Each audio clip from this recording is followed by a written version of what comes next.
Hello, good evening and welcome to my humble model railway, Bedstead Junction.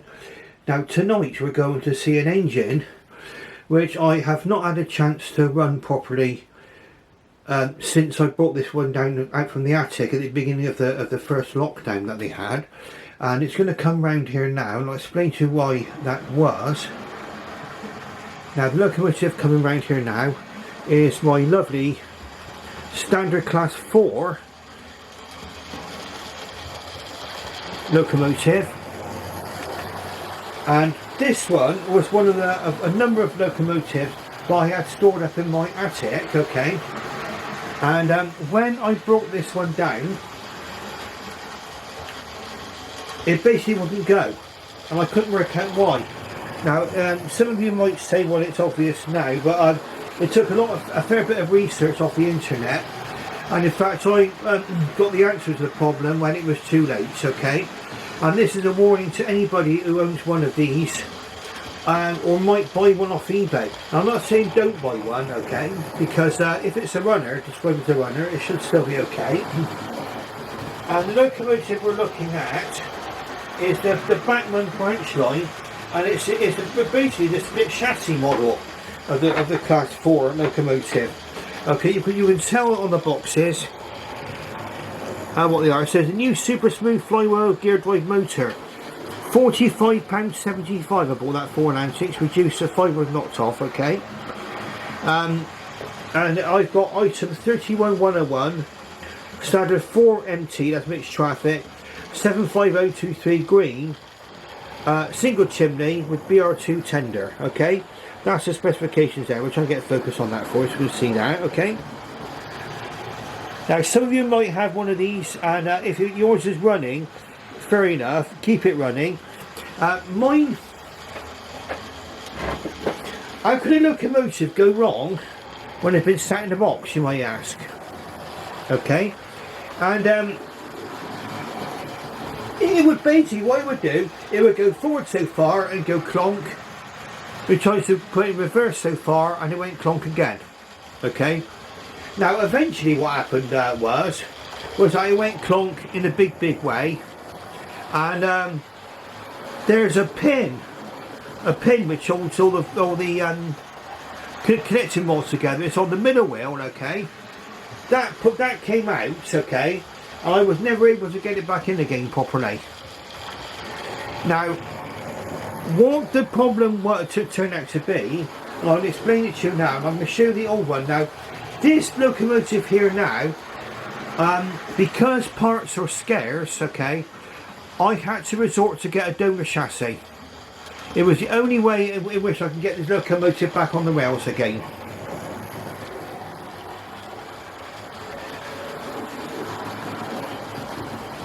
And I'll show you what I had to buy. Now, I went also online, I bought this donor locomotive, which is in BR black, okay, and it's from here I can show you exactly what kind of things go wrong with these. In fact, we're going to put the donor locomotive up on the Lazy Susan in just a moment. I can show you what disaster. This one, obviously, this is I put the donor body back on, so just want to keep everything together in the same place. But I had to buy a donor locomotive, and this is basically my old chassis with the donor body we're about to see now. You just bear with me. We'll let the horror show begin in just a moment. And this is something which you need to watch out for on split chassis Bachmann locomotives. Apparently also the B1 was affected. This is a locomotive I bought in the early 2000s, okay, and it probably spent about 10 years up in the attic, stored away, okay. And let's just get ready and we can show you exactly what went wrong.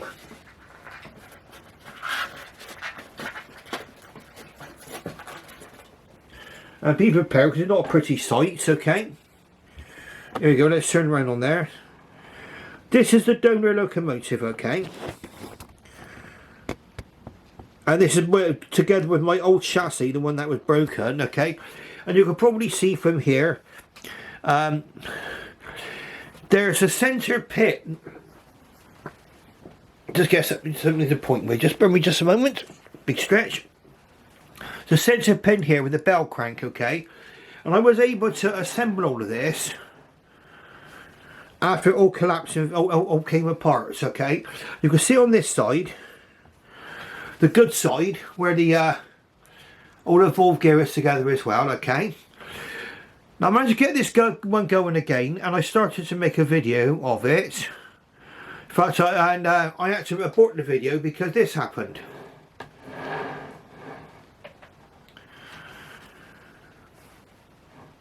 Again, it's a problem. I don't think, I mean, plastic slide bars.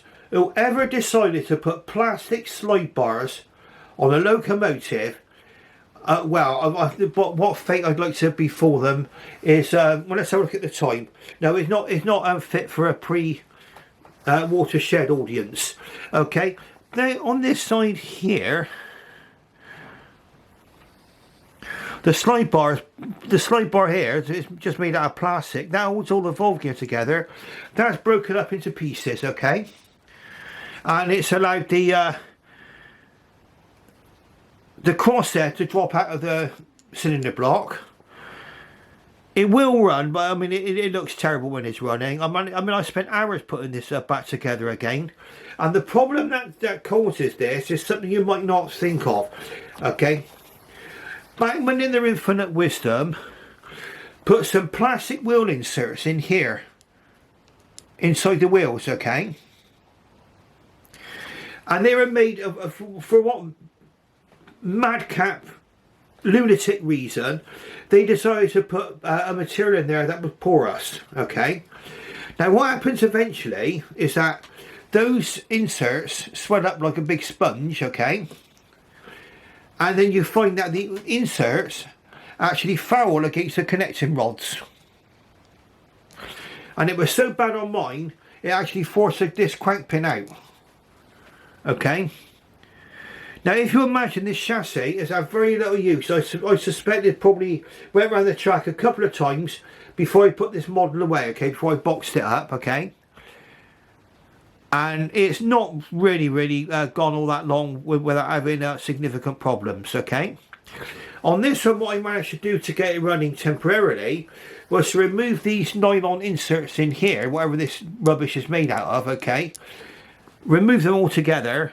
Then you can't see the weights and everything, but it didn't look too bad. And it was running.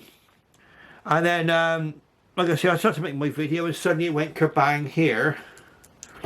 And this valve gear fell apart. Now you can still get, apparently you can still get replacement wheel sets on here, the wheel sets, okay, from Bachmann on these, but you cannot get this replacement cylinder block and the valve gear, and it only clips in on one side. It sort of clips in on this side, all this. You can get it for the tank engine, but not for the tender engine. Okay, so that is what caused this this locomotive to go so badly wrong, and it's a real crying shame because the motors in these are really nice. They're not like the old mainline ones, which were like a pod motor. They're a really nice, substantial motor. Nice, in my opinion, a substantial mechanism. The axles. You can even buy replacement axles nowadays because these split chassis locomotives are known for occasionally letting the axles go. I've only ever had real significant problems with axles on only one mainline locomotive in the past. All my other mainline ones are going to really well, and you can get replacement axles as well. Like I say, you can even get a whole wheel set from Bachmann from one of these. But it's a shame. I mean, if this I would say definitely, okay, if this particular piece here, this crosshead, which the slide bar was moving in and out of, was made out of metal, I'm sure it wouldn't have broke. I'm pretty positive it wouldn't have broke.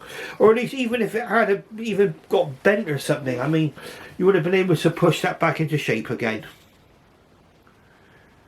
And like I say, it's a real crying shame because I've got a perfectly functioning chassis here.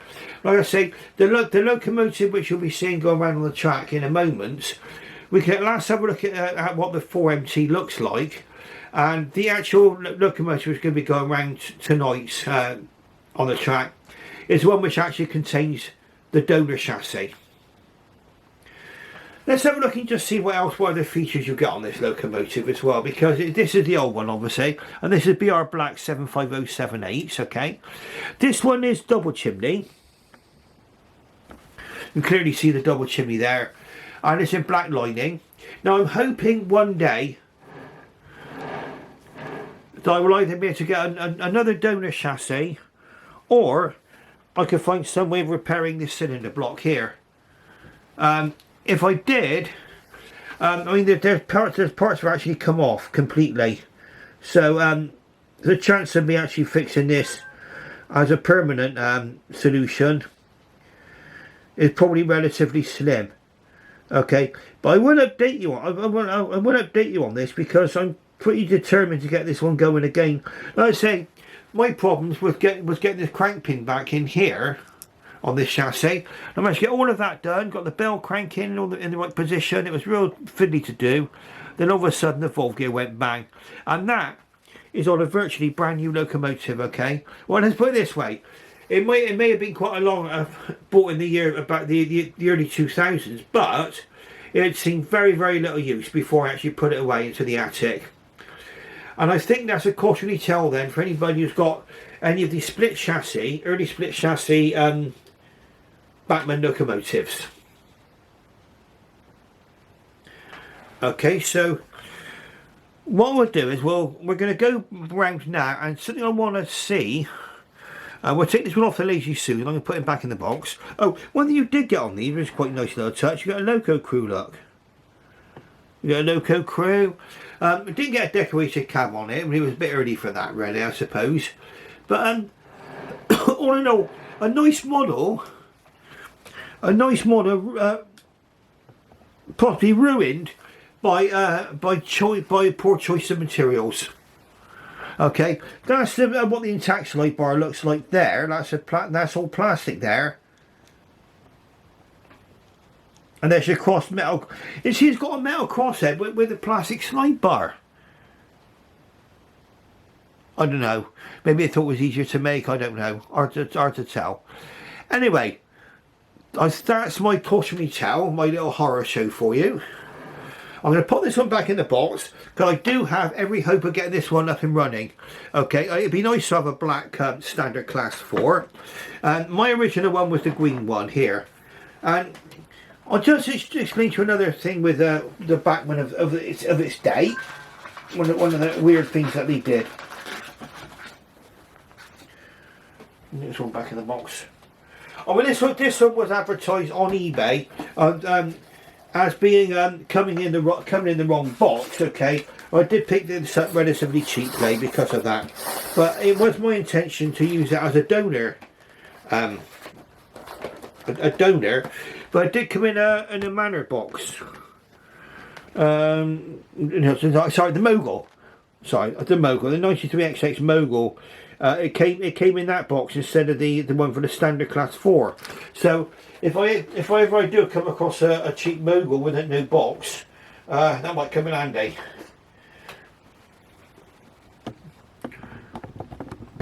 Now we just move the lazy Susan away.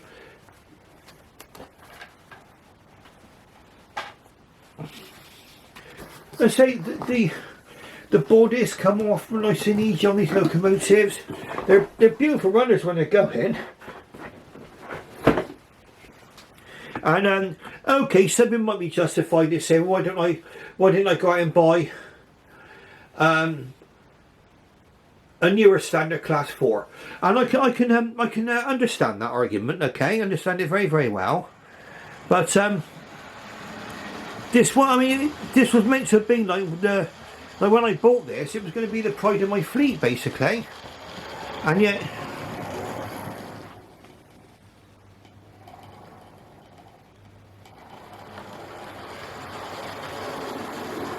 now it's back.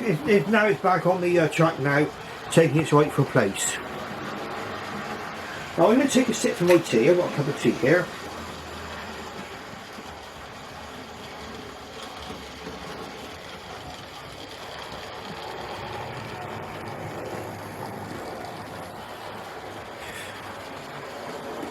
Now the standard classes of locomotives, they got a very, very interesting history, because they were all made after nationalisation, of course, mainly designed by Robert Riddles, is my understanding, and they must obviously replace a lot of the stock that needed sorting out after the war. And it was decided to build a huge, vast number of steam engines, and even while they were building them, they were planning on replacing them with diesels.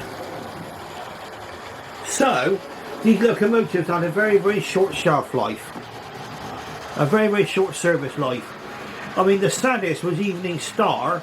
Well, it went into the National Collection, of course, so it wasn't scrapped at least, but Evening Star basically was the last standard class steam locomotive to be built for British Rail, and that was came out in 1960 from Swindon Works, when it was intended to withdraw all steam from the western region of British Rail at the end of 1965. So a very, very short service life. Now what I'm going to do is I'm going to show you what a split chassis means. Pardon me. So I've got the instruction leaflet here for this one. And it's a very, very straightforward mechanism. It's not that bad at all. I mean, it's done. Okay, so you can get focus on this now. Let me zoom out just a little bit, perhaps. Let's zoom out a little bit. There we go. I can see there's the two halves of the chassis, okay?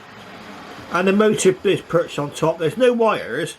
And basically, that half of the chassis and that half forms a sandwich with sort of insulating blocks in between, and the motor goes on top, and then the wheel sets here, the wheels here actually conduct electricity straight through the chassis.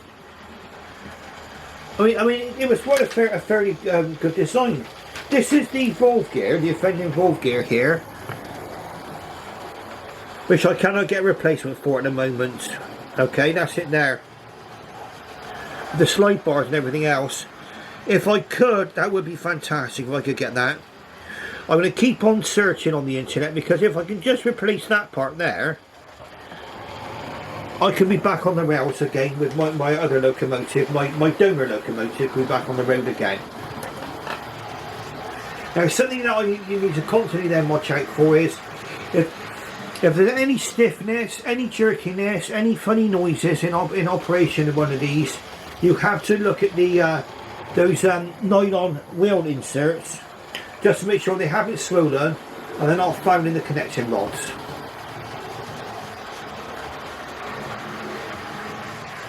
One of the telltale signs might be if it was to develop a bit of a waddle.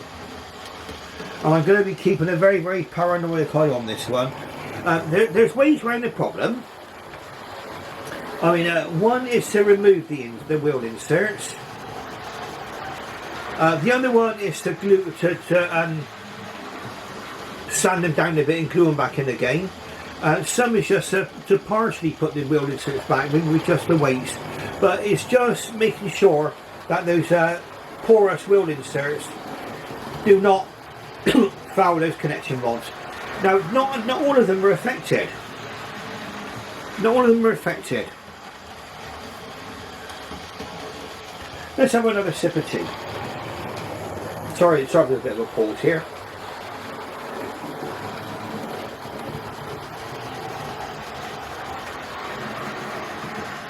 And for those of you who are interested, okay, the mug for tonight is I'm retired and I go and ask somebody else. There we go. I'm retired and I go and ask somebody else. I was presented that from work when I retired in the end of 2017.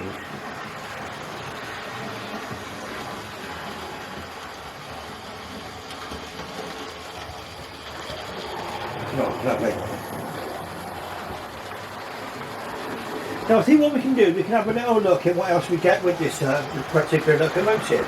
And this is the one thing you do get with Bachmann, you have to be careful when you're buying, especially off the stands, is that the picture on the front, okay, is always a generic picture, okay.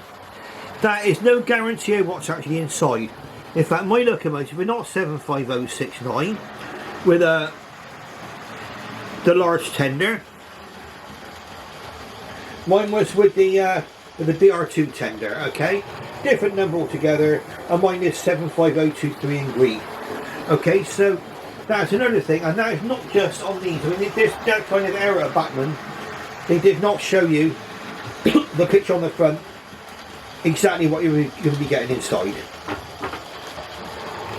You do get a history, a nice drawing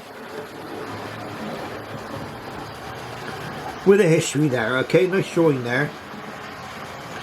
And on this drawing as well, we can just to emphasise this again, wait for the train to come round again.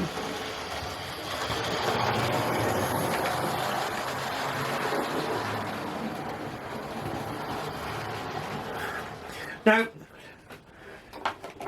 the problem you've got here with these locomotives, like I say, you've got these decorative wheel inserts in here. You can see where the weights are, look.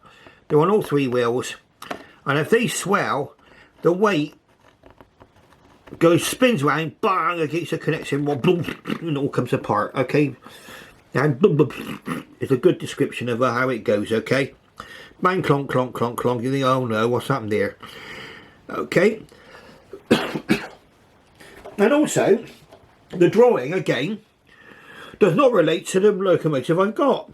It's showing a double chimney tender type BR1B, when in fact you can clearly see my locomotive as a single chimney with a BR type 2 tender, okay?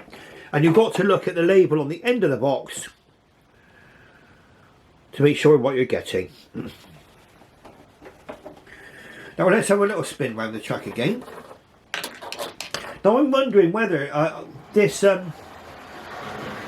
problem with these nylon inserts can be alleviated by actually running the locomotive, because if the swelling is sort of gradual, it may be possible that these, if it do sort of rub against the con rods, this sort of material gets rubbed back again.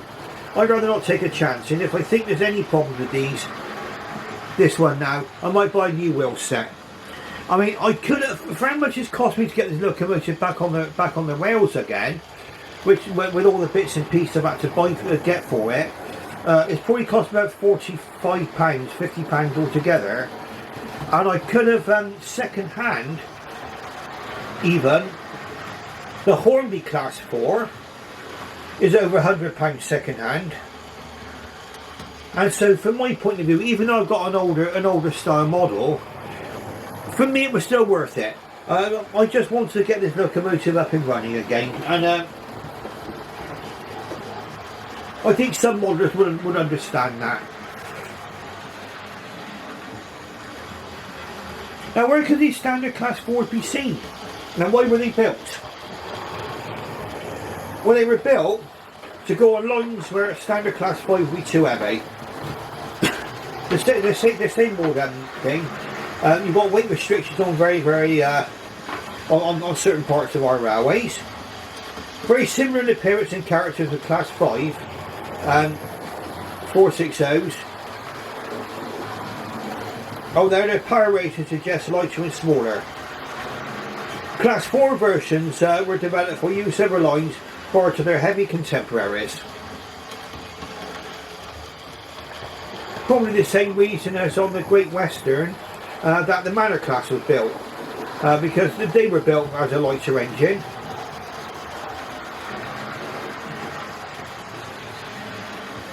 They use an NMS standard boiler chosen by Riddles, and it was similar to the boiler fitted to Fairbairn's Suburban Passenger 264Ts in the mid-1940s.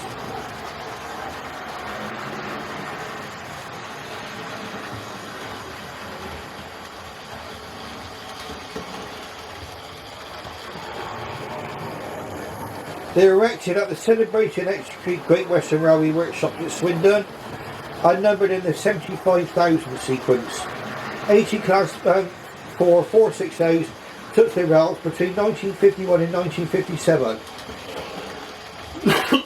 Pardon me.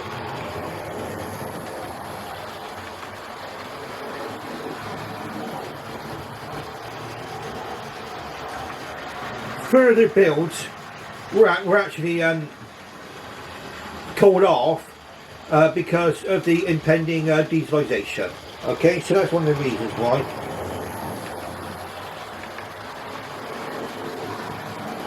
Now, from my neck of the woods, where these could be seen on the southern railway, on the western region of British Rail. I'm quite sure of that.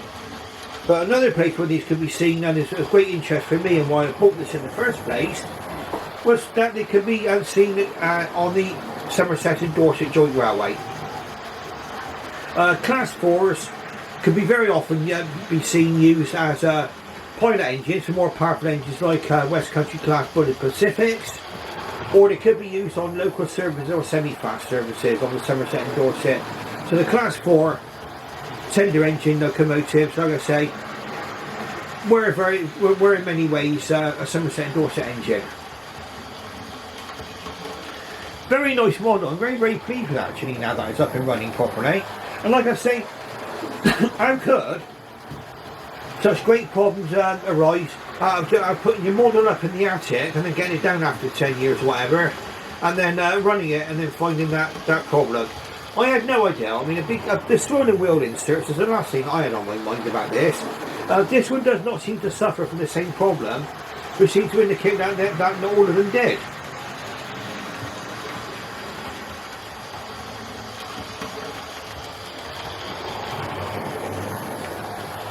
Now I'm going to talk briefly about another locomotive, which I've managed to repair finally, and get up to a standard where I would want to run it on my track. Okay, and what we're going to do, we're going to have a quick look at Tornado. We probably won't run her on this running session because we're getting very, very close now to the recording limit. There's our lovely Tornado there.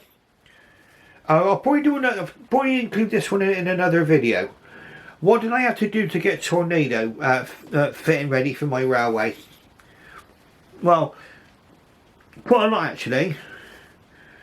Again though, I'm one of these people, I can't help it. I like fixing things. When I see things that need fixing, I'll have a go at fixing it.